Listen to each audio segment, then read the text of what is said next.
So kung hindi naglalabas po ng itlog yan, hindi po nagre-release ng progesterone. So may imbalance na po yan. Okay. So kung may imbalance na po yan, what happens? Nag-i-irregular ang menstruation. So that's one cause. Alright. Number 2, if there is no progesterone that is released, kumakapal yung lining ng matres.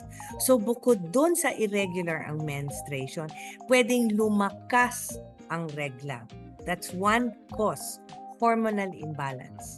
Third, kung wala na naman din progesterone and there is no ovulation, it gives you a decreased chance of fertility.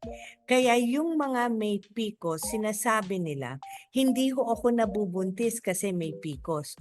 Huwag ho kayong mawalan ng pag-asa kasi magagamot po yan. Hindi ho yan life imprisonment na hindi kayo mabubuntis. So, hormonal play yon.